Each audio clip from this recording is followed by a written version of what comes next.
The gunshot echoed across the dusty main street of Black Hawk, Colorado, sending a flock of startled ravens into the crisp autumn air of 1878. Amidst the commotion, a woman in a torn dress darted between buildings, her long dark hair streaming behind her like a banner of defiance. She was running not from the law, but from something far worse in her estimation. Men who sought to erase her very existence. Zara Lambert had been on the run for 3 days, sleeping in barns and stealing food when necessary. Her feet were blistered, her body exhausted, but the fear in her heart kept her moving westward. The mining town of Black Hawk wasn't her destination, merely another place to pass through, another settlement where she might briefly disappear before continuing her desperate journey. She paused in an alley between the general store and the blacksmith shop, pressing her back against the rough wooden wall as she struggled to catch her breath. The distant sound of horses' hooves made her blood run cold. They were still following her. "You there, miss?" Zara startled, turning toward the voice. A tall man stood at the mouth of the alley, his silhouette backlit by the setting sun. She could make out the shape of a cowboy hat and the gleam of a sheriff's badge on his chest. Her heart sank. "I am not going back," she said, her voice barely audible as her hand reached for the small knife hidden in the folds of her skirt. The man stepped forward, hands raised. "I ain't looking to take you anywhere, miss, just wondering if you might need some assistance. You look. Well, forgive me for saying, but you look like you've had a rough time of it." As he moved closer, Zara could see his face clearly, kind eyes set in a weathered face, no older than 30 perhaps. His expression showed concern rather than suspicion or malice. "I'm Sheriff Adam Owens," he said, keeping his distance. "And you are," Zara hesitated, her fingers still wrapped around the handle of her knife. I cannot say," Adam's brow furrowed. "Everyone's got a name, miss." Tears welled in Zara's eyes as she whispered, "They took my name away." Something shifted in Adam's expression, recognition, perhaps, or understanding. He took off his hat, revealing sandy brown hair, and held it against his chest. "Then I'll give you mine," he said softly, "at least until we can figure out what to do next." The unexpected kindness nearly broke her. Zara swayed on her feet, days of fear and exhaustion catching up to her all at once. The sheriff moved forward quickly, catching her before she hit the ground. "I've got you, Mrs. Owens," he said, the name an unexpected gift. "Let's get you somewhere safe." When Zara regained consciousness, she was lying on a small bed in a tidy room. Sunlight streamed through lace curtains, casting dappled patterns on a simple wooden floor. For a moment, she felt a sense of peace before memory crashed back upon her. She sat up with a gasp, immediately scanning the room for exits. The door opened, and a matronly woman with gray-streaked hair entered carrying a tray. "Oh, good, you're awake," the woman said, her tone warm but efficient. "Sheriff Owens asked me to look after you." "I'm Martha Hayes, I run the boarding house." "Where is he?" Zara asked, her throat dry. "The sheriff, making his rounds, I expect, said he'd be back by noon." Martha placed the tray on a small table. "Tea and toast for now. When you're feeling stronger, I can bring something more substantial." Zara eyed the food warily. "It's not poisoned, dear," Martha said with a hint of amusement, "though I can't vouch for my cooking skills according to some of the miners who board here." Despite herself, Zara's lips curved upward. She reached for the tea, the warm cup soothing against her palms. "Thank you," she murmured. Martha nodded, studying her with kind but shrewd eyes. "Sheriff said you're his cousin, come out from Boston after some trouble. Said your name is Anna Owens." Zara nearly choked on her tea. Anna Owens. He had truly given her his name not just as a passing comment but as a shield, a new identity. "Yes," she said cautiously, "that's right." "Well, Miss Anna, when you're feeling up to it, there are some fresh clothes in that trunk. Nothing fancy, but clean and whole, which is more than can be said for what you're wearing." Martha moved toward the door. "Rest now. You're safe here." After the door closed, Anna finished her tea and explored the room. The clothes in the trunk were simple but well made. 2 calico dresses, undergarments, a shawl, and sturdy boots. There was also a small mirror, a brush, and a bar of lavender soap. She washed her face and hands in the basin, then changed into one of the dresses. It was a little large, but a vast improvement over her torn and dirty clothing. She had just finished brushing her hair when a knock came at the door. "Miss Anna, it's Sheriff Owens." She opened the door to find Adam standing there, hat in hand. He looked different in daylight, younger, with warm hazel eyes and a small scar above his right eyebrow. "You look better," he said, then flushed slightly. "I mean, you look well, recovered. Martha's been taking good care of you." Anna nodded. "Yes, thank you for," she gestured vaguely. "Everything?" Adam smiled, a genuine expression that transformed his serious face. "May I come in? We should talk."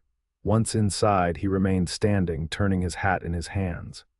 "I told folks you're my cousin from back east," seemed the simplest explanation. "So Mrs. Hayes informed me," Anna said. "Why would you do that for a stranger?" Adam met her gaze directly. "Because I've seen what happens to women with no name and no protection in these parts." He paused. "I don't need to know what you're running from, Miss Anna. But I can't in good conscience let you continue running with no resources and no plan." "I have a plan," she said defensively. "California, I have a friend there." "That's a destination, not a plan," Adam replied. "It's nearly winter. The mountain passes will be snowed in soon." "Even if they weren't, it's not safe for a woman to travel alone." Anna lifted her chin. "I've managed thus far," and nearly collapsed from exhaustion in an alley, he countered. "Look, I'm offering you a choice. Stay here through winter. Work for Martha, she needs help with the boarding house. Save some money, regain your strength. When spring comes, if you still want to head to California, I'll help you make arrangements for safe passage."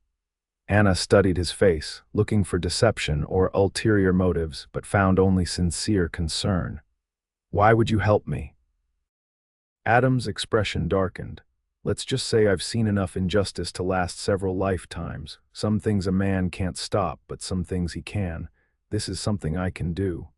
He placed his hat back on his head. "Think about it. You don't have to decide right now."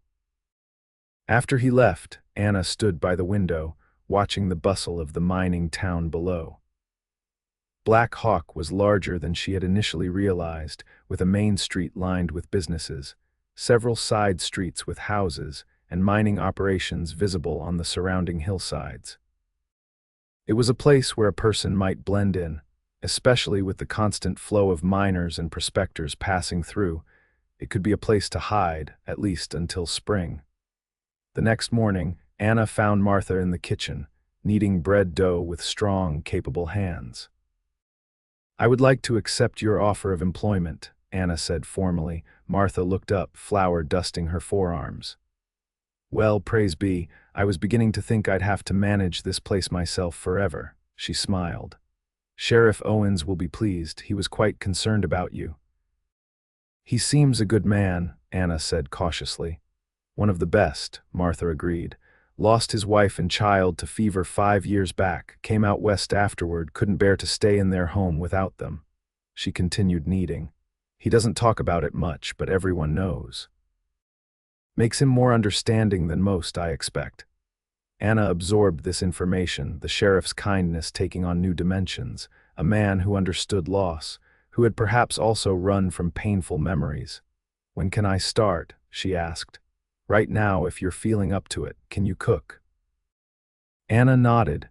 "Yes, though I am better at baking than stove-top dishes." Martha's face brightened.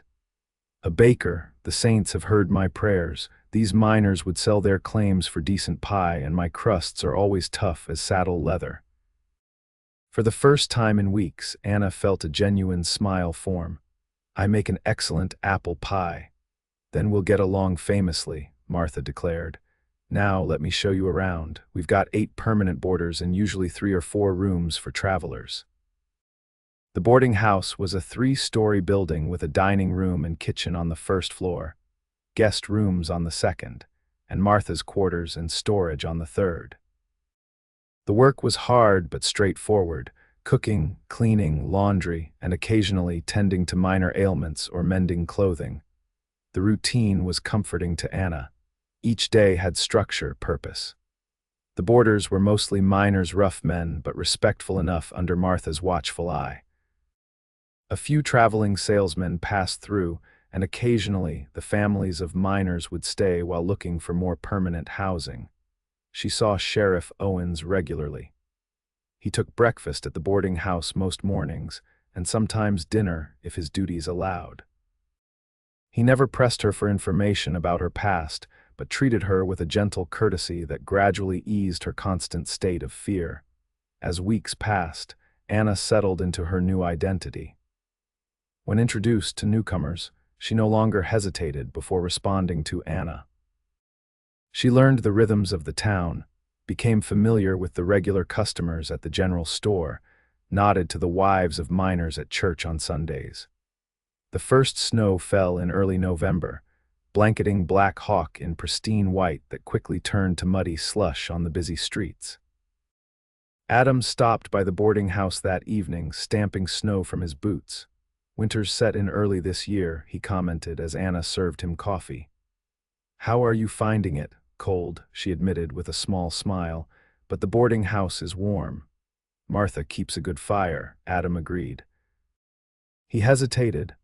"I was wondering if you might like to attend the Thanksgiving social at the church next week. As friends," he added quickly. "It might be good for you to meet more of the town folks." Anna felt a flutter of panic. More people meant more questions, more chances to slip up in her story. "I should help Martha with the dinner here," she demurred. "Martha's invited too," Adam said. "She usually brings her famous biscuits." Anna hesitated. "No one will pry," Adam assured her softly. "Small towns can be nosy, but they can also be respectful of privacy when needed. Most folks out here are running from something or someone." Anna looked at him sharply.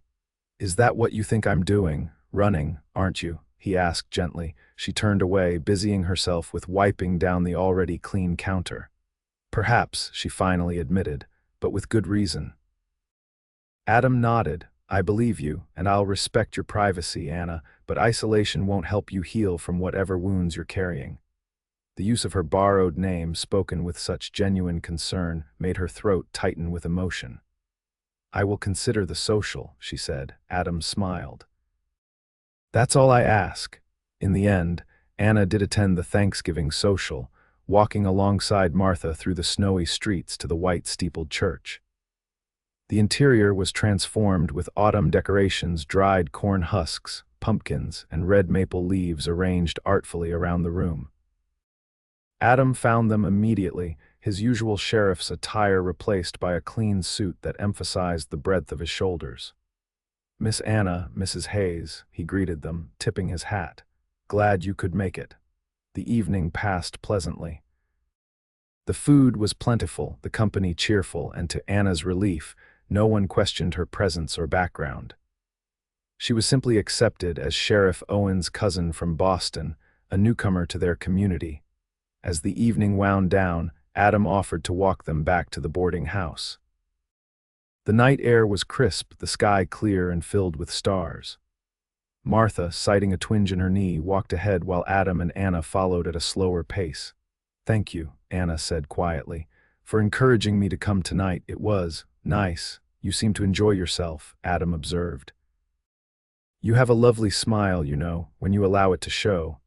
Anna felt heat rise to her cheeks, grateful for the darkness. "It has been a long time since I had reason to smile." "Will you tell me someday?" Adam asked. "What happened to you?" Anna was quiet for so long that Adam began to apologize for overstepping. "No," she interrupted, "it's a fair question." She took a deep breath. "I was married. My husband died. His family, they blamed me, said I was cursed. They took everything, my home, my possessions." Her voice dropped to a whisper. "Even the name I had taken when I married, they said I was not worthy of it." Adam's jaw tightened. "That's cruel and unjust." "It is what it is," Anna said, the phrase familiar on her tongue. "In their eyes, I was an outsider who had brought misfortune. Better to erase me entirely." "And so you left," Adam concluded. "I had nothing to stay for," Anna confirmed. "My own family is gone. I have a friend in California. We corresponded when I was first married. She offered me a place if I ever needed one." They had reached the boarding house. Martha had already gone inside, a lamp glowing warmly in the window. "Thank you for sharing that with me," Adam said. "I know it couldn't have been easy." Anna met his gaze. "You've been kind to me, Sheriff, kinder than anyone has been in a very long time." "Adam," he corrected gently. "After all, we're supposed to be family." Something warm unfurled in Anna's chest. "Good night, Adam." "Good night, Anna." He tipped his hat and waited until she was safely inside before turning back toward his own quarters. As winter settled over Black Hawk, the town's pace slowed. Mining operations continued, but at a reduced rate.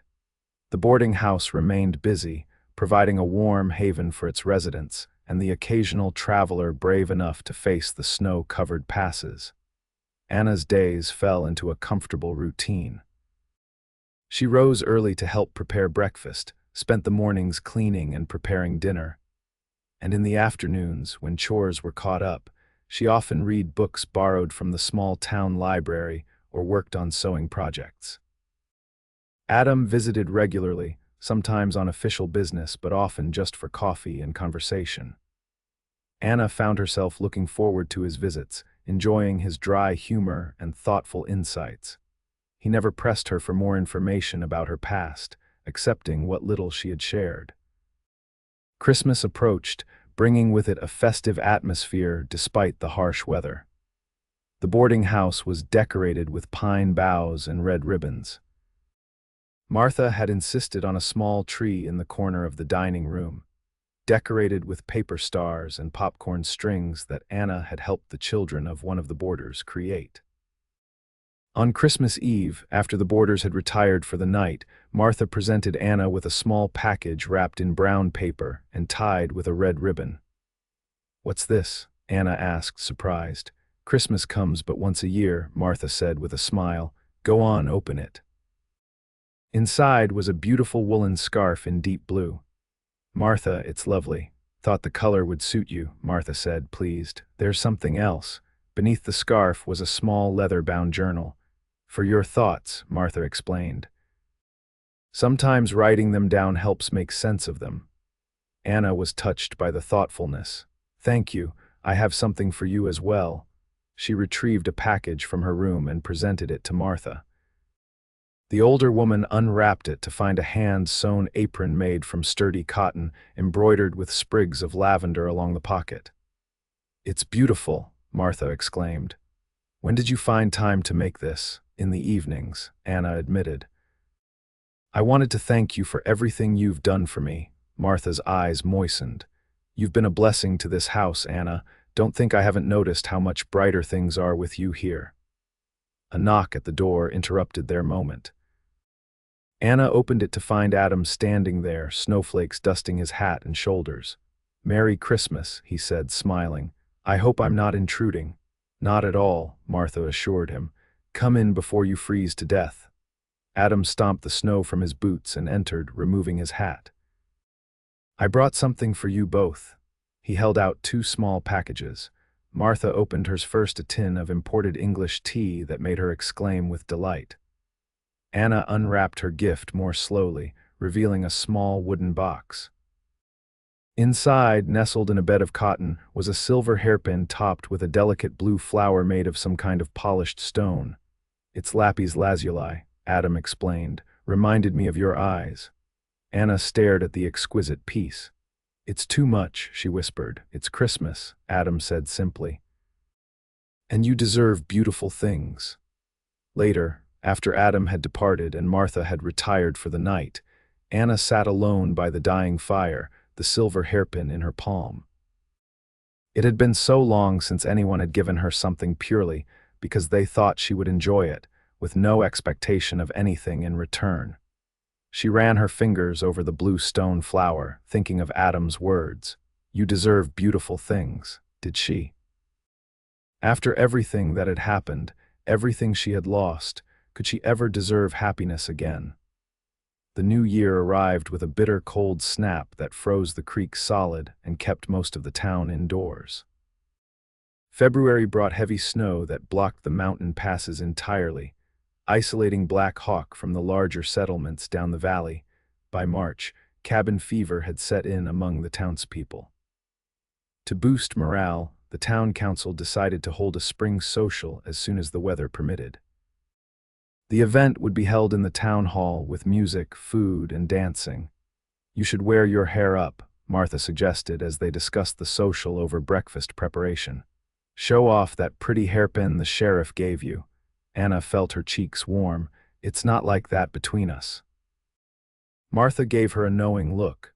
"Maybe not yet, but that man doesn't bring gifts to just anyone, and I've seen how he looks at you when he thinks no one's watching." "He's been kind, that's all," Anna insisted, though her heart beat a little faster at Martha's words. "If you say so, dear." Martha's tone was unconvinced. "Either way, you should wear the blue dress. It brings out your eyes." The day of the social arrived with the first truly spring-like weather of the year. The snow was melting, revealing muddy streets but also the first hints of green in protected corners. Anna spent extra time on her appearance, putting her hair up with the silver hairpin and donning the blue dress that Martha had helped her alter to fit properly. Martha surveyed her with approval. "You look lovely. The sheriff won't know what hit him." Anna tried to ignore the flutter of anticipation in her stomach as they walked to the town hall. The large room was decorated with paper streamers and early spring flowers. A small group of musicians was setting up in one corner, and tables laden with food lined one wall. Adam found them almost immediately, his eyes widening slightly as he took in Anna's appearance. "You look beautiful," he said simply. "Thank you," Anna replied, suddenly shy. "You look very handsome yourself." It was true he had traded his usual work clothes for a suit that emphasized his broad shoulders and lean build. The evening progressed pleasantly. The music was lively, the food plentiful, and the mood celebratory as the town embraced the promise of spring after the long winter.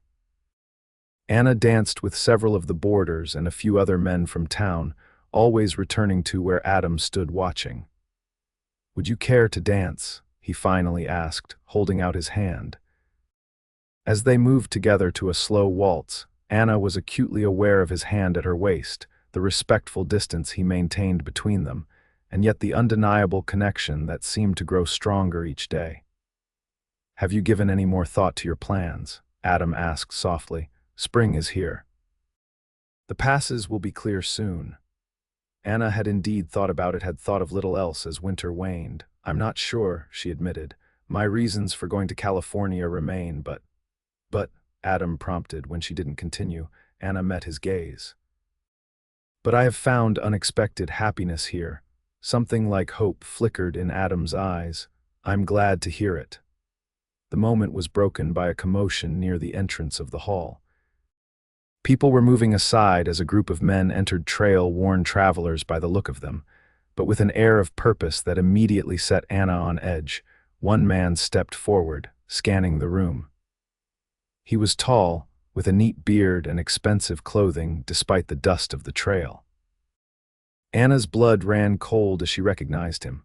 "Thomas," she whispered, her fingers digging into Adam's arm. Adam looked down at her, alarmed by the sudden fear in her voice. "Who?" "My husband's brother," Anna said, her voice barely audible. "He's found me." Adam's expression hardened. "Stay here," he instructed, guiding her toward a corner of the room. He moved quickly toward the newcomers, sheriff's badge gleaming on his chest. Anna watched in frozen horror as Adam approached Thomas Lambert. They spoke briefly, Thomas gesturing emphatically while Adam maintained a calm demeanor.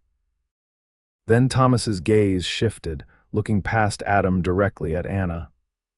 His face twisted with recognition, and a cold smile spread across his features. He pointed toward her, saying something to Adam that made the sheriff's back stiffen. Then Thomas and his companions pushed past Adam, moving purposefully through the crowd toward Anna. "Zara," Thomas called, his voice carrying over the suddenly quieted room. "How clever of you to hide here, of all places." Zara felt the stares of everyone in the room turn toward her. The whispers began immediately. "Cousin from Boston. Who is Zara?" The sheriff lied. Adam intercepted Thomas before he could reach her. "Mr. Lambert, this is not the place for whatever business you have." "My business is simple, Sheriff," Thomas replied loudly. That woman is my brother's widow. She fled after his death, taking family heirlooms that rightfully belong to the Lambert estate. I'm here to retrieve them and bring her back to face charges." "That's a lie," Zara said, finding her voice at last. "I took nothing but what was mine." "Your dowry," Thomas sneered. "A few worthless trinkets, hardly worth mentioning compared to what you cost our family." Adam placed himself firmly between Thomas and Zara. "This conversation is over for tonight. If you have legitimate legal concerns, you can address them at my office tomorrow morning. For now, I suggest you gentlemen find accommodations for the night." Thomas's eyes narrowed. "You don't know what you're protecting, Sheriff. Ask her what happened to my brother. Ask her about the curse." A murmur ran through the crowd. In a mining town full of superstition, talk of curses carried weight. "Leave. Now." Adam's voice was steel, his hand resting meaningfully on his holstered gun. "Or spend the night in my jail for disturbing the peace." For a tense moment, it seemed Thomas might challenge him. Then he smiled coldly. "As you wish, Sheriff. We'll continue this discussion tomorrow, officially." He turned to leave, then looked back at Zara. "You can't run forever, Zara. You don't even have a name to hide behind anymore." After they had gone, the social resumed with an undercurrent of tension and curiosity. Martha appeared at Zara's side, concern etched on her face. "Come, dear, let's go home."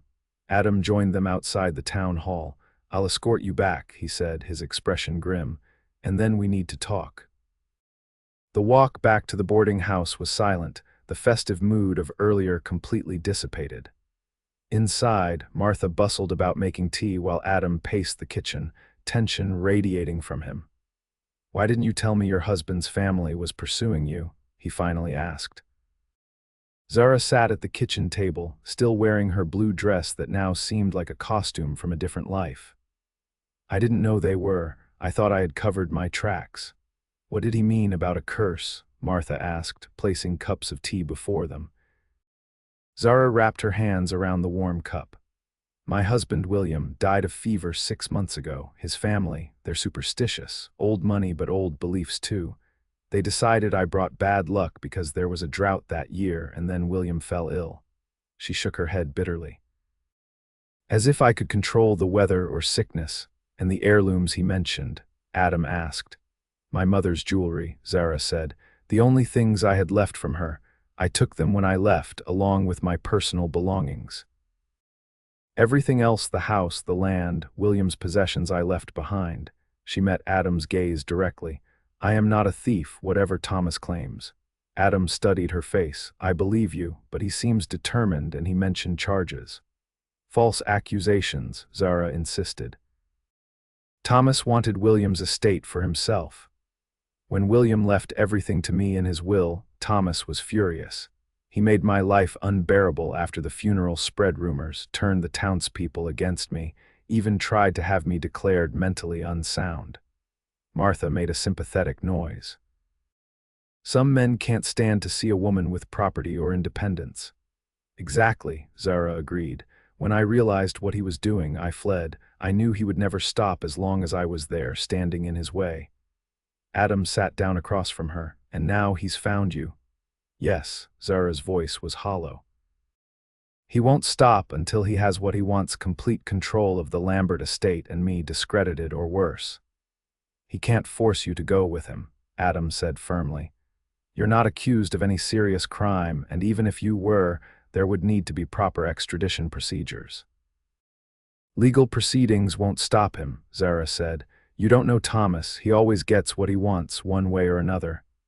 The kitchen fell silent as they all contemplated the implications. Finally, Martha spoke. "Well, he can't take you if he can't find you," she said pragmatically. "Perhaps it's time to consider that trip to California after all." Adam's face tightened. "Running isn't the answer. It worked before," Zara pointed out. "Until it didn't," Adam countered. "He found you once, he could find you again." He reached across the table, taking her hand. "Let me help you fight this, Anna Zara." The sound of her real name on his lips made her breath catch. "How? He has money, influence. And we have the truth," Adam said. Plus, this isn't his territory, it's mine, and I protect my own.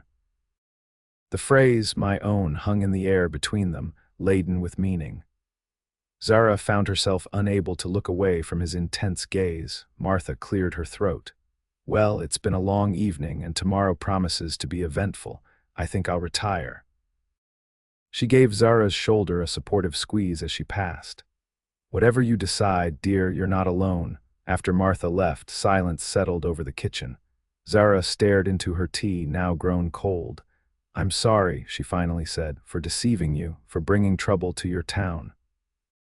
You have nothing to apologize for, Adam said firmly.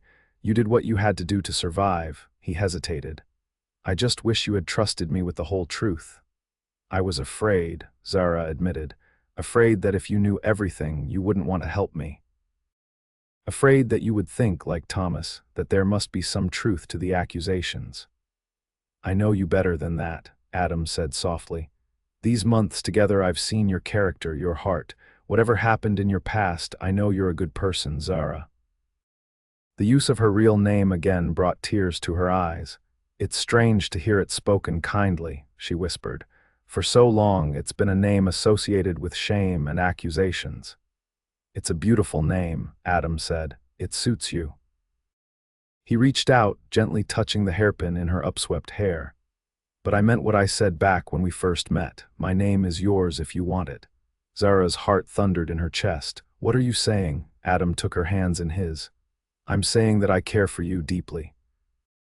That these months together have shown me a future I never thought I'd want again after losing my wife and child. His voice grew husky. I'm saying that whether you stay or go, fight or run, I want to be by your side if you'll have me. Zara stared at him, overwhelmed. Adam, you don't know what you're offering. Thomas is vindictive. He would destroy you too just to get to me. Let him try, Adam said simply. I've faced worse odds. This isn't your fight, Zara insisted. It became my fight the moment you ran into my town, Adam replied. And it became my heart's fight the moment I started falling in love with you. The word love hung between them, unexpected yet somehow inevitable. Zara felt tears spill down her cheeks. I can't ask that of you. You're not asking, Adam said. I'm offering freely. He reached up to gently wipe away her tears. We'll face Thomas together tomorrow, and whatever comes after that, we'll face it together too if that's what you want. Zara looked into his eyes and saw nothing but sincerity and determination. Slowly, she nodded. Yes, she whispered. That's what I want.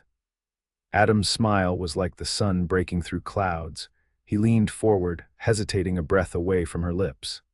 May I? In answer, Zara closed the distance between them, her lips meeting his in a kiss that felt like coming home after a long, difficult journey.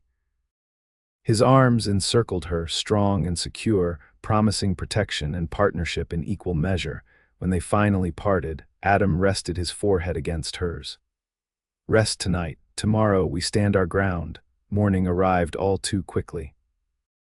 Zara had barely slept, her mind racing with worries and plans. She dressed simply but neatly, preparing herself for the confrontation ahead. Adam arrived at the boarding house early, his expression determined. Thomas and his men are already at my office, he informed her. Are you ready for this? Zara squared her shoulders. As ready as I'll ever be. They walked together to the sheriff's office, aware of the curious stares of townspeople along the way. News had spread quickly about the dramatic scene at the social and the mysterious woman who wasn't who she claimed to be. Thomas was waiting inside the office with two other men, his lawyer, a pinch-faced individual with small spectacles, and one of the men who had accompanied him the previous night, presumably a hired gun by the looks of him. Ah, there she is, Thomas said smoothly as they entered. The grieving widow. Tell me, Zara, do you often adopt false identities when you settle in a new town? Adam's voice was cold. You'll speak to Mrs. Lambert with respect in my office, Mr. Lambert. The lawyer stepped forward. Sheriff, we have documentation proving that Mrs. Lambert fled her residence in Missouri after the death of her husband, taking with her items of significant value belonging to the Lambert estate. He placed a sheaf of papers on Adam's desk. We're prepared to drop the theft charges if she returns with us voluntarily and relinquishes any claim to the Lambert property. Zara stepped forward. The items I took were my personal belongings, including jewelry that belonged to my mother before I ever met William. Your word against the families, Thomas said dismissively, and the courts in Missouri know the Lambert family well. Is that a threat of judicial corruption, Mr. Lambert? Adam asked quietly. Thomas's expression hardened. Merely a statement of fact, Sheriff. My family has deep roots in our community. Well, you're not in Missouri now, Adam pointed out, and I see no valid arrest warrant among these papers, just accusations. The lawyer cleared his throat. Perhaps we could discuss this matter privately, Sheriff. I'm sure we can come to an arrangement that satisfies all parties. There's nothing to discuss, Zara said firmly. I won't go back with you, Thomas. I won't give up my mother's jewelry, and I won't relinquish my rightful inheritance from William. Thomas's facade of civility slipped. You ungrateful, careful, Adam interrupted, his hand moving to rest on his holstered gun. Choose your next words very carefully. A tense silence fell, then Thomas smiled coldly. Very well, if that's your position, we'll handle this through proper legal channels. I'll wire the judge in Lexington today. Expect formal charges to be filed within the week. You do that, Adam said calmly. And while you're at it, I'll be sending my own inquiries to the authorities in Missouri about your conduct following your brother's death. Harassment, false imprisonment, attempted seizure of legally inherited property, those are serious allegations, Mr. Lambert. Thomas's face reddened with anger. You have no jurisdiction. I have colleagues, Adam cut in. Law enforcement tends to communicate across state lines, especially when there's a pattern of suspicious behavior. The hired gun shifted uncomfortably, clearly not expecting legal maneuvering rather than physical confrontation. Thomas stared at Adam, then at Zara. This isn't over, he said finally. You think you found protection here, Zara. It won't last. No one can protect you from what you are. And what is that exactly? Adam asked. Bad luck, Thomas spat. Death follows her. First her parents in that fire, then my brother. Whoever gets close to her suffers. Zara felt the blood drain from her face. The fire that had claimed her parents had been devastating, leaving her an orphan at 16. That Thomas would use it against her now was a cruelty she hadn't anticipated. Get out, Adam said, his voice dangerously quiet. Get out of my office and get out of my town. You have until sundown. Thomas looked like he might argue, but something in Adam's expression made him reconsider. This isn't the end, Zara, he said as he gathered his papers. One way or another, I'll see justice done. After they had gone, Zara sank into a chair, trembling. He'll be back, she said. With more men, more papers. He won't stop. Adam knelt before her, taking her hands in his. Then we'll be ready, but I meant what I said. I'm going to make inquiries. If Thomas has been breaking laws to persecute you, we can use that. It will be his word against mine, Zara said wearily. And he has money influence. So we'll build a stronger case, Adam insisted. There must be others in Missouri who know the truth, neighbors, friends, servants from your household. Zara thought about it. William's doctor, she said slowly. He knew Thomas was lying about my treatment of William, and our housekeeper, Mrs. Tanner. She witnessed Thomas threatening me after the funeral. That's a start, Adam said encouragingly. We'll send telegrams today. As they left the sheriff's office, they found Martha waiting outside, her expression concerned. Well, she asked. Adam briefly explained what had happened. So they're leaving town, Martha clarified. For now, Adam confirmed, but they'll be back with more legal ammunition. Martha nodded grimly. Then we'd best prepare. She looked at Zara. First things first, no more hiding. You're Zara Lambert, and you have nothing to be ashamed of. Time the town knew that properly. Over the next few days, Zara's story spread throughout Black Hawk. To her surprise, most of the townspeople rallied behind her. The miners who boarded at Martha's house were particularly supportive, several offering to have a word with Thomas if he returned offers. Adam politely declined while appreciating the sentiment. Telegrams were sent to Missouri, seeking testimony from those who knew the truth about Thomas's actions. It would take time to build a case, but Adam was determined to fight this legally and thoroughly. A week passed with no sign of Thomas or his companions. Zara began to relax slightly, though she remained vigilant. She and Adam spent more time together, their relationship deepening as they faced this challenge side by side.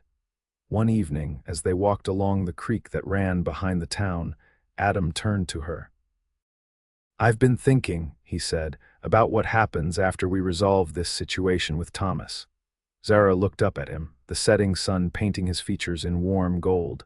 "What do you mean?" Adam took both her hands in his. "I mean us, Zara. What I said before wasn't just about protecting you from Thomas. I meant every word about wanting a future with you." Zara's heart swelled.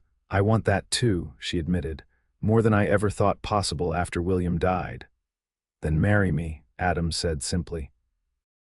"Not just to share my name as protection, but to share my life, my heart." Tears filled Zara's eyes. "Adam, you don't have to answer now," he added quickly. "I know there's still Thomas to deal with, and you might want to wait until that's settled." Zara shook her head, smiling through her tears. "No, I don't need to wait. Yes, Adam Owens, I will marry you."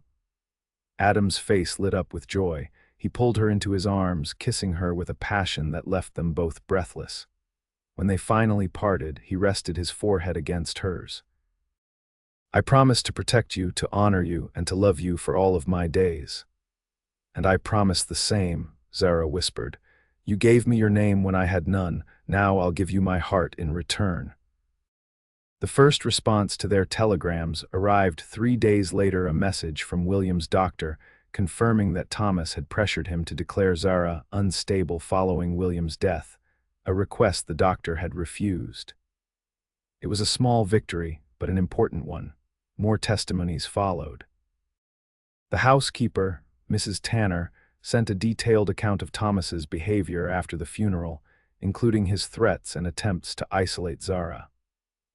A neighbor wrote confirming that Thomas had spread malicious rumors about Zara throughout the community. Adam compiled the evidence methodically, building a case that would be difficult to dismiss, even in a court friendly to the Lambert family. "We're getting there," he told Zara as they reviewed the latest telegrams. "With enough testimonies like these, Thomas's accusations will fall apart." Zara wasn't entirely convinced. Thomas is resourceful and desperate. The longer this takes, the more dangerous he becomes. Her words proved prophetic. The next morning, as Zara was helping Martha prepare breakfast for the boarders, the door to the kitchen burst open. Thomas stood there, flanked by 4 rough-looking men with guns drawn. "Time to come home, Zara," Thomas said coldly. Martha moved protectively in front of Zara. "This is her home now, and you're not welcome in it." One of the men shoved Martha aside roughly, sending the older woman stumbling against the table. Zara cried out in alarm, rushing to Martha's side. "Where's your sheriff now?" Thomas taunted. "Making his morning rounds, I believe. How convenient." Zara helped Martha to a chair, then faced Thomas. "What did you want? You know I won't go with you willingly." "Willingness is no longer required," Thomas said. "You've proven unreasonable. Now we do this my way." He gestured to his men. "Bind her hands. We're leaving immediately." Zara backed away, looking desperately for a weapon, an escape route, anything. "The townspeople won't let you take me." "The townspeople won't know until we're long gone," Thomas countered, "and by then it will be too late." One of the men grabbed Zara roughly, twisting her arms behind her back. She fought, kicking and struggling, but he was much stronger. Another man produced a length of rope, moving to bind her wrists. The crack of a gunshot froze everyone in place. Adam stood in the doorway, his revolver smoking. "Let her go," he said, his voice deadly calm. "Now." The man holding Zara hesitated, looking to Thomas for direction. "You're outnumbered, Sheriff," Thomas said coolly. 4 guns against 1. Poor odds, even for a man of your reputation. "Are they?" Adam replied. "Look outside." Through the window, Zara could see a crowd gathering miners from the boarding house, the blacksmith, the general store owner, and various other townspeople, many armed. "This isn't Missouri, Thomas," Adam continued. "You can't just take what you want here. These people know Zara, they respect her. And they don't take kindly to outsiders threatening one of their own." Thomas's face contorted with rage. "She is not one of your own. She's a Lambert, or was until she proved unworthy of the name. She's an Owens now," Adam said firmly. "Or will be as soon as the preacher can arrange it." Shock registered on Thomas's face. "You're marrying her, you fool. You have no idea what you're taking on." "I know exactly what I'm taking on," Adam replied. "A brave, kind woman who's been wrongfully persecuted by a greedy, vindictive man." He kept his gun trained on Thomas. "Now, you and your men are going to release Zara, put down your weapons, and walk out of here. You're going to leave Black Hawk and never return, or you can try to fight your way out and see how that ends for you."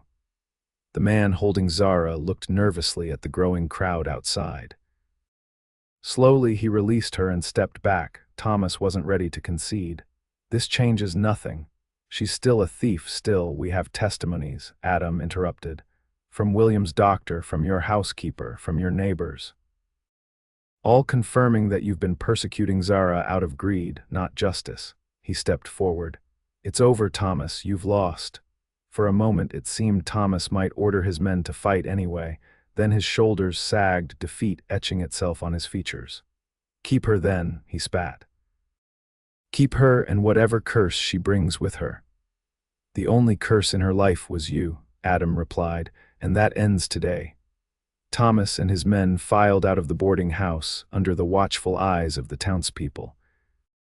Adam instructed 2 trusted men to escort them to the edge of town and ensure they continued on their way. As soon as they were gone, Zara rushed to Adam, throwing her arms around him. "You came," she whispered. "Always," Adam promised, holding her tightly. "Are you all right? Did they hurt you?" "I'm fine," Zara assured him. She turned to Martha, who was being tended to by one of the boarders. "Martha, just bruised, dear," Martha said, waving off concern. "Nothing that won't heal." She smiled at Adam. "Good timing, Sheriff." "One of the miners saw Thomas and his men entering town and came to warn me," Adam explained. "Seems they tried to be stealthy, but this town looks out for its own." "Its own," Zara repeated softly, the phrase warming her heart. "I never thought I'd belong somewhere again." Adam kissed her forehead. "You belong here, Zara, with these people, with me." The days that followed were busy with preparations not for defense against Thomas, but for a wedding. The town embraced the celebration, perhaps all the more enthusiastically for the drama that had preceded it. Zara chose a simple white dress, adorned with lace Martha had saved from her own wedding gown. The blue hairpin from Adam served as something blue, and Mrs. Tanner, who had traveled from Missouri after sending her testimony, brought a handkerchief that had belonged to William as something old. "He would have wanted you to be happy," Mrs. Tanner told Zara on the morning of the wedding. "William loved you truly, and he would approve of this good man you found." The ceremony took place in the church on a perfect spring day, with wildflowers decorating the altar and sunlight streaming through the windows. As Zara walked down the aisle toward Adam, she felt a profound sense of rightness, of coming full circle. "Dearly beloved," the preacher began, his voice carrying through the packed church. "We are gathered here today to join this man and this woman in holy matrimony." Adam couldn't take his eyes off Zara, his expression one of wonder and devotion. When it came time for their vows, he spoke clearly and confidently. "I, Adam Owens, take you, Zara Lambert, to be my lawfully wedded wife, to have and to hold from this day forward, for better or worse, for richer or poorer, in sickness and in health, to love and to cherish, till death do us part." When it was Zara's turn, she took a deep breath, her voice steady despite the emotion welling within her. "I, Zara Lambert, take you, Adam Owens, to be my lawfully wedded husband, to have and to hold from this day forward, for better or worse, for richer or poorer, in sickness and in health, to love and to cherish, till death do us part." She paused, then added softly, and I take your name as my own, freely and with love, as you once offered it to me when I had none."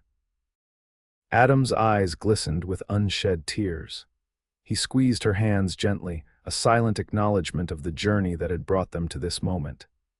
"By the power vested in me," the preacher concluded, "I now pronounce you husband and wife. You may kiss the bride."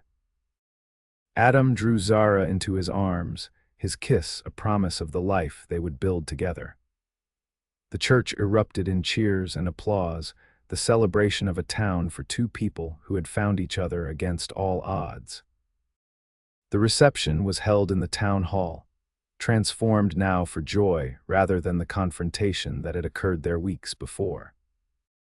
There was music, dancing, and more food than Zara had ever seen in one-place contributions from every household in Black Hawk, a testament to how thoroughly she had been accepted into the community. As evening fell, Adam led Zara away from the celebration toward their new home, a small but sturdy house on the edge of town that he had been preparing in secret for weeks. "Welcome home, Mrs. Owens," he said, lifting her over the threshold. Zara looked around the simple, comfortable space, already filled with touches that spoke of care and consideration, curtains that matched her eyes, bookshelves filled with volumes she had mentioned enjoying, a rocking chair by the fireplace. "It's perfect," she whispered. "Absolutely perfect." Adam drew her into his arms. "Not quite perfect yet," he said softly, "but it will be with you in it, with us making it our home together." As they stood in the doorway of their new home, the future stretching before them full of promise, Zara thought of the long journey that had brought her here, the loss, the fear, the desperate flight from a past that had threatened to define her. And now, this new beginning. "I love you, Adam Owens," she said, looking up at the man who had given her not just his name but his heart. "And I love you, Zara Owens," he replied, sealing the promise with a kiss as the first stars appeared in the sky above Black Hawk, Colorado, the town that had become, against all odds, her home. Epilogue: 5 years later, the sound of children's laughter filled the garden behind the Owens home, now expanded to accommodate their growing family. 4-year-old William, named for the uncle he would never know, chased butterflies among the sunflowers, while 2-year-old Martha toddled after him, determined to keep up with her big brother. Zara watched them from the porch, one hand resting on her swollen belly where their third child grew. Adam sat beside her, his sheriff's badge gleaming in the summer sun as he took a rare afternoon off to be with his family. "They're getting so big," Zara commented, leaning against her husband's shoulder. "Too fast," Adam agreed, his arm around her waist. "Soon William will be wanting to ride patrol with me. Not too soon, I hope," Zara said with a smile. "I'd like to keep him small and safe for a while longer." Adam kissed the top of her head. "They'll always be safe, love, I promise you that," and she believed him. The years had proven Adam's promises to be as solid as the mountains surrounding Black Hawk. Thomas Lambert had never returned the last they had heard. He had moved to Europe after losing much of the family fortune in a series of poor investments. Zara had received a letter from Mrs. Tanner just last month, informing her that the Lambert estate in Missouri had been sold to pay debts. There was a certain poetic justice in it, though Zara took no pleasure in Thomas's downfall. She had long since let go of the bitterness, focusing instead on the joy of her present and future. "Mama, Papa, look," William called, proudly displaying a particularly beautiful butterfly that had landed on his outstretched finger. Martha clapped her hands in delight. Adam squeezed Zara's hand. "Shall we join them?" Together, they stepped off the porch into the garden. Embraced by the warmth of the sun and the love of the family, they had created a family bound not by blood alone, but by choice, by courage, and by the name they shared. Zara Owens, once a woman without a name, now had more than she had ever dreamed possible: a name, a home, a family, a future. And it had all begun with a desperate flight, a chance meeting, and 7 simple words that had changed everything. "They took my name away. Then I'll give you mine."